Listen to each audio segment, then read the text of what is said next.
com grande entusiasmo que a gente apresenta a Juliana Budu.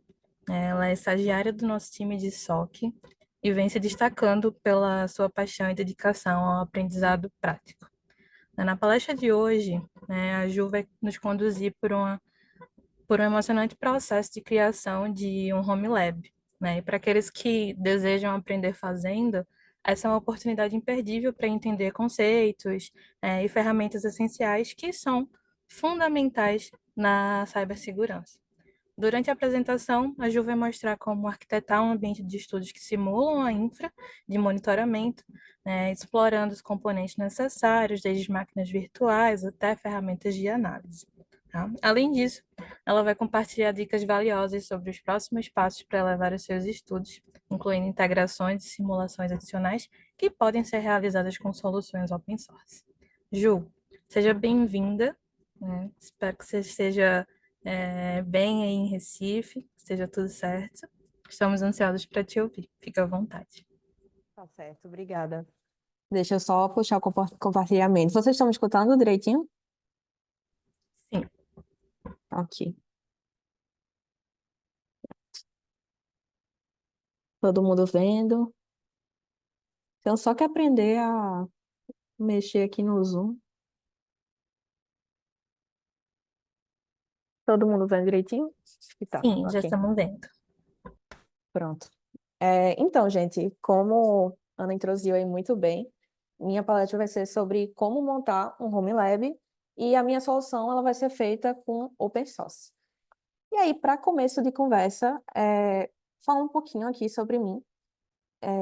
Eu sou Juliana Budu, como vocês devem ter visto. Eu sou graduanda em Engenharia da Computação na UPE e eu também estou estagiando no time de Blue Consulting, que fica no SOC da Tempest. E aí, a minha motivação para essa palestra é basicamente que eu gosto muito de open source e eu gosto de aprender na prática.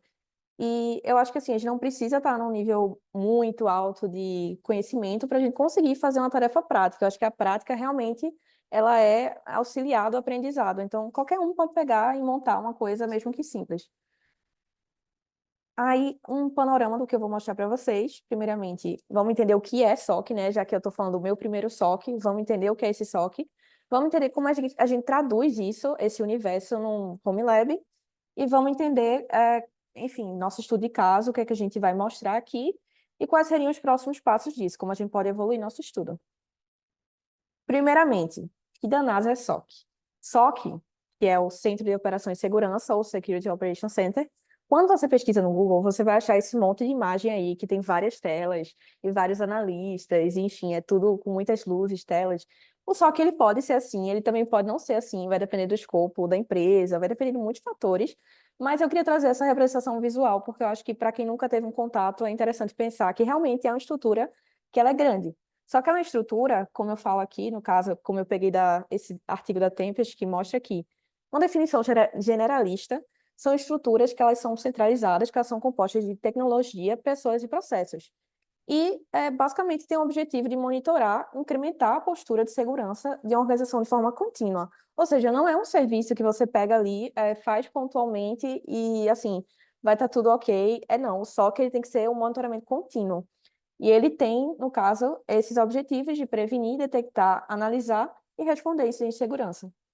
Também peguei mais algumas citações que eu achei bem legal para a gente ter uma visão mais ampla, que, enfim, Renato Bezerra, que é o CTO da Tempest atualmente, ele fala que em uma operação bem-sucedida de segurança e SOC, não se quantifica apenas quantas ameaças foram detectadas, mas o quão eficazmente elas foram respondidas. Ou seja, a gente tem que pensar também na resposta a essas ameaças. E eu peguei uma outra frase aqui, no caso, uma citação de um livro, que é The Art of Cyber Defense, e basicamente fala que o SOC ele representa uma infraestrutura sofisticada, essencial para fornecer uma visão abrangente de conhecimentos e conhecimento situacional para a empresa. Ou seja, a gente também pensa no conhecimento situacional da empresa quando a gente está fazendo, no caso, nossa operação de segurança. Passando aqui. Aí vocês devem estar se perguntando agora, como danados a gente traduz tudo isso no Home Lab? Porque eu falei de muita coisa, eu falei de pessoas, processo, tecnologia, segurança. E aí, vamos lá, né? Depende. Eu queria trazer, tipo, essas várias imagens, enfim, chocantes mesmo, para, enfim, vocês ficarem questionando aí, como assim? Tem um bocado de estrutura, um bocado de seta, tem CIEM, tem um bocado de coisa, firewall. É, mas o ponto de trazer isso é para mostrar que, assim, depende, cada um vai traduzir um home lab de uma forma. A gente pode usar N coisas para montar e a gente tem que considerar alguns fatores quando a gente vai fazer, no caso, essa tradução. Primeiro ponto, vamos considerar qual metodologia que a gente vai aplicar, quais log sources queremos mapear, ou seja, quais fontes de dados que vão estar integradas a esse home lab. Assim, a gente quer mapear só logs que vêm de um desktop, a gente tem algumas máquinas virtuais, a gente tem um firewall, um MAF, o que é que a gente tem, sabe, para mapear? Quanto tempo que a gente quer gastar montando o nosso home lab, porque querendo ou não, é uma atividade que pode demandar certo tempo, e a gente tem que pensar nos recursos de software que a gente vai utilizar. Se a gente vai usar open source com free trial, se a gente vai adquirir licenças, enfim, tem N fatores para a gente considerar. E aí, no nosso estudo de caso aqui, eu vou usar essa metodologia, certo? Primeiro, vamos definir objetivos e escopo. E aí, primeiramente, se atentem aos requisitos do sistema, porque no meu caso, por exemplo, eu vou estar usando o Cien, que ele fica no AVM. E aí, só um recado, assim, se você for seguir, no caso, esse tutorial em algum momento, tome cuidado, porque quanto mais, enfim, quanto mais memória, por exemplo, você alocar para o seu sistema, melhor desempenho vai ter. Então, a gente só tem que ter cuidado com isso, para a gente não pegar um escopo muito grande, se eu quero 4 VMs rodando aqui na minha máquina, mas eu só tenho 8 de RAM. Tome cuidado com isso, mas enfim. Segundo passo, vamos selecionar e explorar um CIEM. Aí, no caso, você pergunta o que é CIEM. Para quem não está muito familiarizado, CIEM, que é o Security Information Event Management, ele vai centralizar logs e ele nos auxilia a fazer a correlação. Eu vou mostrar um pouquinho na prática e vocês vão entender melhor quem não está muito familiarizado com isso. Aí, opa, sem querer. Terceiro passo, vamos selecionar uma log source.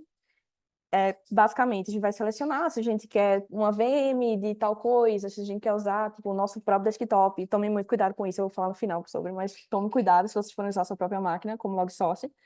E quarto ponto, caso de uso e proof of concept, ou seja, a gente vai fazer ali nossa prova de conceito para ver, enfim, se está de fato funcionando como a gente quer nosso lab. Aí agora sim, vamos para a aplicação.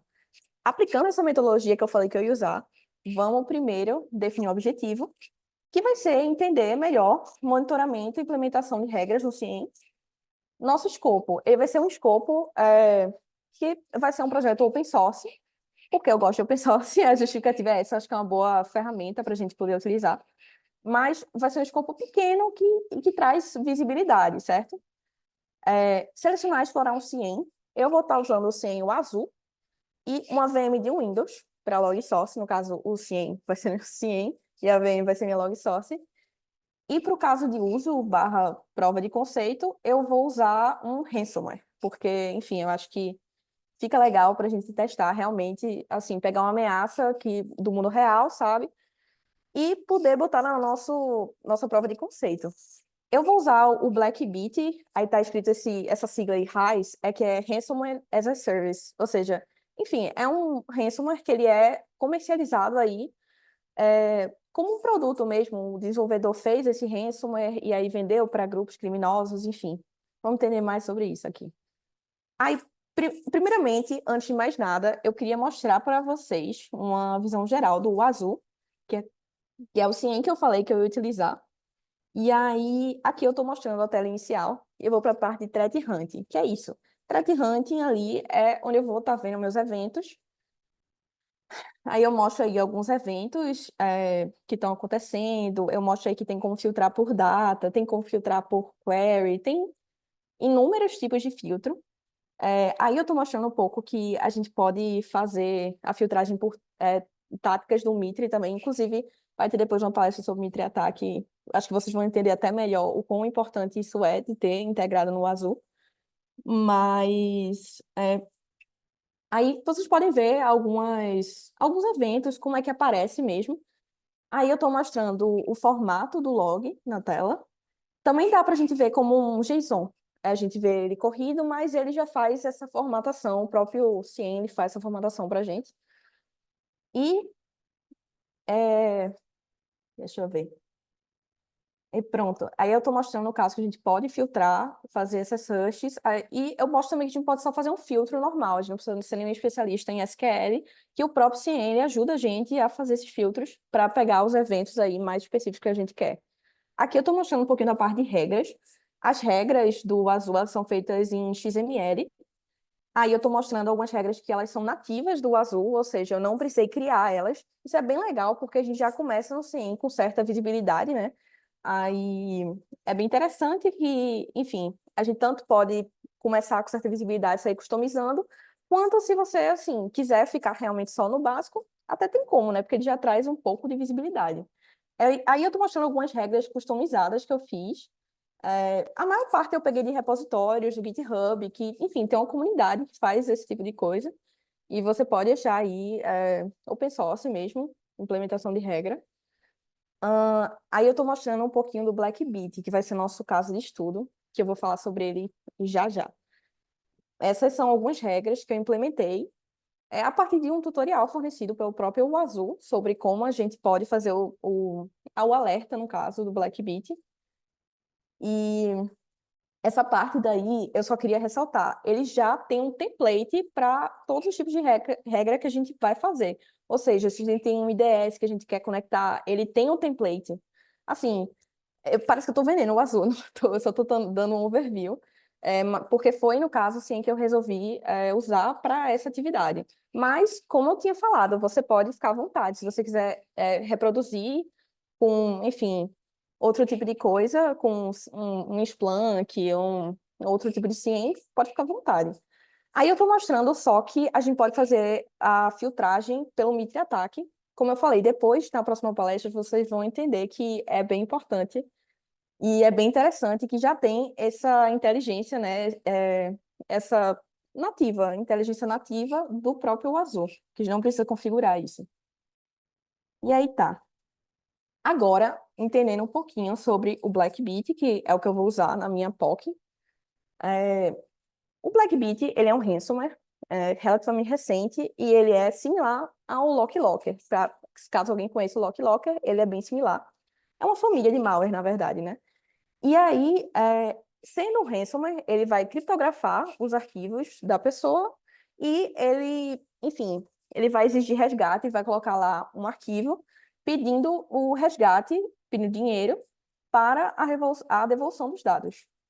Eu vou mostrar aqui um videozinho rapidinho que eu pensei em acelerar ele, mas ele é tão curto porque é muito rápido que ele age. É assim, é um executável que eu peguei uma sample, no caso do malware, para a gente poder executar. E vocês podem ver, cliquei, já começou alguma coisa a acontecer. Eu vou destrinchar um pouquinho para vocês, mas assim, a gente já percebe que algo de errado não está certo, que está acontecendo alguma coisa. E aí ele já botou, pronto, restore my files, que aí vão ser as instruções, no caso, para a gente poder restaurar os nossos arquivos. E, enfim, é, agora já dá para ver completamente ou nada a máquina, basicamente. Todos os nossos arquivos foram criptografados. E é isso que acontece. Deixa eu botar aqui no final para ficar um pouquinho mais de tempo na tela.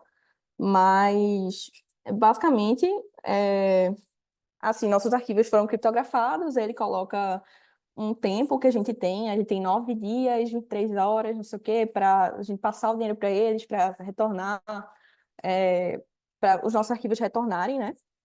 E aí eu só queria chamar a atenção de uma coisa. Isso foi executado numa máquina virtual. Eu vou chamar a atenção disso mais à frente, mas assim, não baixe sample de malware e de ransomware, enfim, execute na sua máquina, execute no ambiente de máquina virtual. Mas enfim, continuando aqui. Bem, quando a gente rodou esse malware, assim, tinha um agente, no caso do nosso CIEM, que ele estava ali nessa máquina virtual e ele estava pegando ali os logs, né, da nossa log source, que é a máquina virtual do Windows, e ele estava vendo ali o que estava acontecendo e enviando para o nosso CIEM, certo? Então, quando eu abri o CIEM, depois que eu executei isso, foi esse tanto aqui de log, e a gente percebe que tem uma barra aqui para subir. Eu fiz um filtro, no caso, eu peguei o Rule Groups, e aí eu peguei todas as regras de Blackbit, que foram que foram alertadas, no caso, triggered. E aí, o que vai acontecer? Eu queria analisar com vocês algumas regras específicas que foram acionadas. A gente vê que tem um monte de coisa aí acontecendo, mas eu queria seguir um pouquinho a cadência do ataque para vocês entenderem essa questão. A primeira regra que trigou para a gente foi a 100-105. A gente consegue ver pelo Rule ID aqui. Ela, enfim, o nível dela, o level, é o 12. É só para, enfim, a gente ter uma noção do quão esse nível, quão perigoso tá, a criticidade, no caso. Esse if seed é só um parâmetro, porque, assim, essa regra ela só triga se outra regra que tem esse seed aqui trigar. E esses fields são, no caso, os fields que a gente está analisando. Aí, o que que diz essa regra no geral? Dá para ver, a gente vê pela descrição, que basicamente um arquivo ele foi adicionado na pasta de startup. A gente está procurando aqui se em qualquer disco do C a Z, na Programming Data, embaixo da Programming Data, no caso, foi adicionado um winlogon.exe. Aí, assim, a gente até fala Potential Black Pit Ransomware Detected. Tipo, a gente bota na descrição para ficar mais fácil quando a gente está analisando o caso logo de entender. Aí, beleza. A gente vê, opa, alguma coisa está acontecendo, tá estranha. Aí, essa daqui, a gente pode ver aqui que várias coisas acontecem nessa lista. Eu peguei primeiro a 105, agora vamos para essa daqui, que é a 100-113, que, vamos lá, o que acontece? Essa daqui já é a antepenúltima regra que triga do grupo de Blackbit. E aí, a gente está vendo aqui que, no caso, houveram várias modificações. O ransomware ele consegue fazer modificações no Windows Defender e ele consegue desabilitar ao fazer algumas mudanças na chave de registro do Windows, basicamente. E aí, a gente ainda vê assim, Potential Black Pit Ransomware Detected. Mas isso aqui já é, enfim, a gente já sabe que alguma coisa muito estranha está acontecendo aqui, certo? E aí, nessa, a gente já faz um Black Bit Ransomware Detected, ou seja, foi detectado, a gente já tem certeza. Por quê? Porque essa regra é a 100-112, que exatamente foi a que a gente colocou para se aparecer algum arquivo do tipo Restore My Files. E aí apareceu. Então, aí que a gente tem certeza, a gente sabe que, no caso, o ransomware Black Bit ele foi detectado. Ok, mas e agora? Beleza, entendi isso, eu apliquei, enfim, eu fiz lá, peguei as regras do tutorial, coloquei tudinho. Mas e como é que eu posso melhorar agora meu escopo, né? Primeiramente, agora que a gente já fez, assim, uma POC, pelo menos, a gente tem um ambiente rodando no ar, a gente tem pelo menos uma VM, tem o CIEM rodando. Como é que a gente pode evoluir nosso estudo? Primeiramente, o que eu fiz e o que eu faria novamente, fazer muitas simulações. A gente pode usar a Atomic Red Team, que é uma ferramenta muito interessante, que a gente consegue simular, basicamente, o comportamento de atores maliciosos usando TTPs, ou seja, táticas, técnicas e procedimentos que são utilizados pelos atores maliciosos, no caso, pelos hackers. E aí, vai ter, como eu disse, vai ter uma palestra mais tarde falando sobre isso, sobre o Mitre, mas o Atomic Red Team ele mapeia pelo Mitre. E aí fica até mais fácil da gente entender o que está acontecendo também, porque a gente tem esse suporte que a gente pode olhar para entender melhor esse comportamento mesmo. A gente pode também simular a partir do Malware Bazaar ou Tria.g, que são, no caso, plataformas que elas têm sample de malware. Aí, assim, tome cuidado com como você está baixando, enfim, se proteja, porque se você executar na sua própria máquina, vai dar problema, não execute malware na sua própria máquina. E a gente pode até, enfim, executar nosso próprio malware, depende muito de para onde está sendo direcionado o seu estudo. Se você tem interesse em fazer seu próprio malware, faça seu próprio malware, execute ele, veja, enfim, que logs ele gera, crie regras para o seu próprio malware. E, enfim, indo para a parte de deixar a arquitetura mais robusta, como assim? A gente pode inserir outras log sources. Eu botei só uma, né, para esse estudo de caso do Windows, mas a gente pode botar a máquina Scali, pode botar, tipo, enfim, qualquer Linux, algum firewall, algum WAF. Tem o pfSense, que também é um firewall open source que a gente pode usar. Até deixei um tutorial depois para como a gente pode fazer isso. E a gente pode criar nossas próprias regras também. Porque, assim, fazer, no caso, seguir tutoriais é muito legal, é muito bacana, a gente acaba aprendendo muito. Mas, criando nossas próprias regras, a gente consegue ter uma noção melhor de como que a gente manipula aquilo, sabe? Para o Windows, por exemplo, você vai acabar aprendendo mais sobre processos, sobre os Event IDs, e você acaba tendo uma noção melhor de como tudo funciona. Então, cansou de seguir tutorial, você pode criar suas próprias regras também, enfim, seguindo os templates que o Azul disponibiliza. E agora? Se perdeu, veja um tutorial. Eu deixei vários tutoriais aqui. Esse do Subindo o Azul, ele é em português, é um vídeo, é muito interessante. Basicamente, são uma sequência de vídeos que uma pessoa fez, que eles mostram, no caso, como que a gente pode fazer o nosso próprio Home Lab aí usando o Azul. Ele fala de integração com o Sysmon, ele fala de integração com algumas outras ferramentas.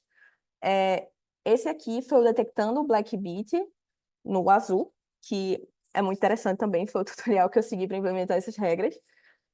A gente tem aqui o de como usar o Atomic Red Team, recomendo demais, é muito interessante.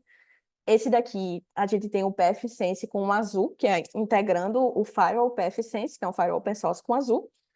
A gente tem depois simulação do Akira Ransomware com Atomic Red Team, que aí você já está fazendo duas coisas ao mesmo tempo. Você está estudando os TTPs, no caso do Akira, correlacionando os TTPs enfim, de uma ameaça com, enfim, estudando as regras e os logs que ele está gerando. E aqui, só um aviso final, galera. Cuidado. Porque, assim, existem certas questões que você tem que prestar atenção quando você está fazendo qualquer atividade, e nesse caso não vai ser diferente. Primeiramente, se atente aos requisitos do sistema para ter uma boa experiência. Como eu falei, nos tutoriais que eu deixei linkado ali, ele vai falar, todos os tutoriais falam que, assim, por exemplo, para a máquina do Azul rodar, precisa ter acho que são 4 de RAM dedicado para a máquina. Assim, cuidado, não tente fazer um ambiente muito grande se você está usando só o seu computador, porque vai acabar não sendo experiência tão legal que pode te motivar. Então, comece pequeno e vá vendo aí o quanto sua máquina aguenta. Ou use cloud também, dependendo da sua intenção. Não rode malware em sua máquina. Não rode ransom, não rode nada em sua máquina. Use máquinas virtuais. Assim, vai dar errado, por favor, não rode malware em sua máquina. E, por último, faça download de fontes confiáveis ou oficiais, porque isso aqui é um link que eu coloquei, uma coisa que aconteceu recentemente que eu achei interessante.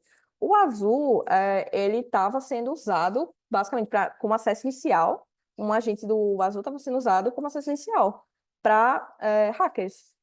O que aconteceu foi, é, esse, um grupo teve uma campanha, no caso, do Silent Crypto Miners, que pegava e fez vários downloaders falsos, ou seja, eles estavam se passando por installers verdadeiros, só que não eram.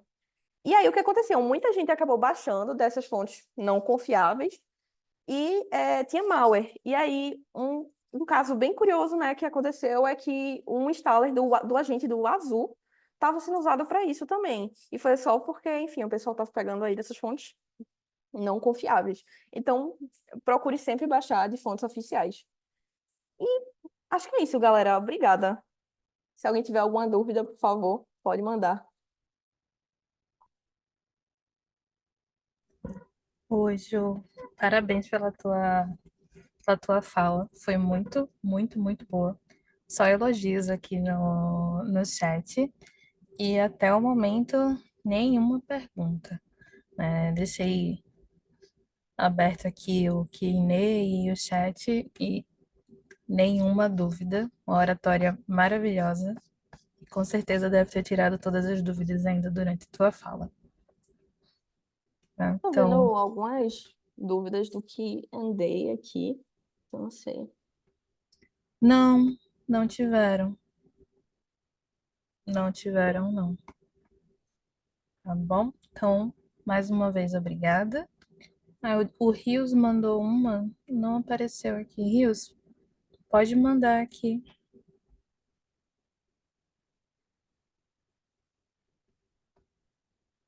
Eu acho que talvez esteja com algum probleminha do Aqui. chat. É, tá aqui do Rios. Primeiramente, meus parabéns.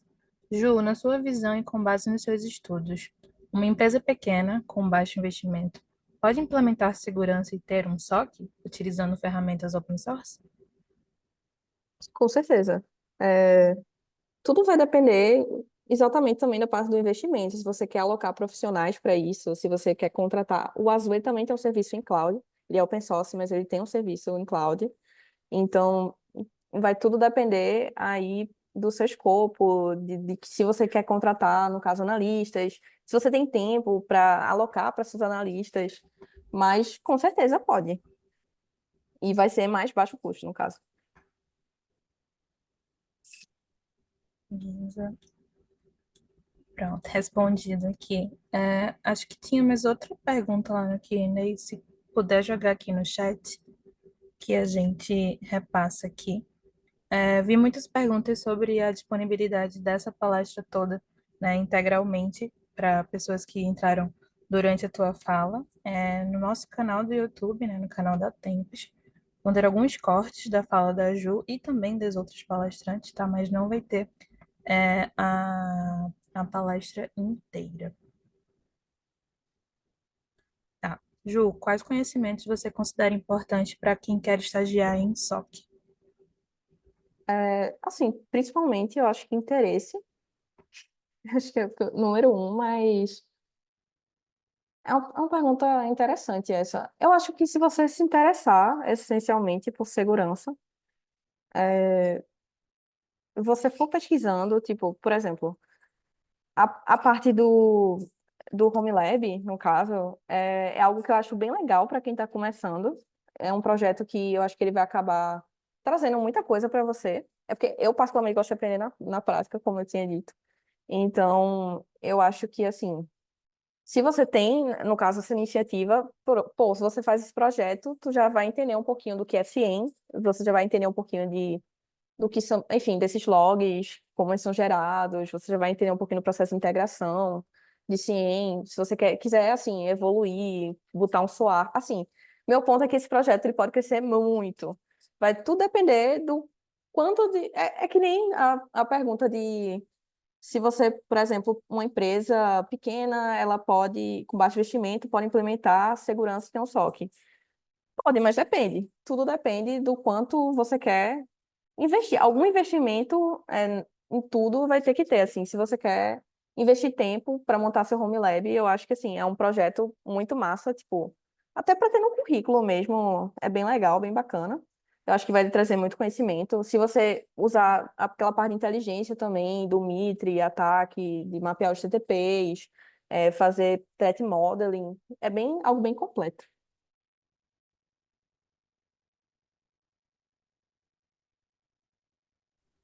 Acredito que respondeu aqui todas as dúvidas, tá? Muito obrigada, Ju.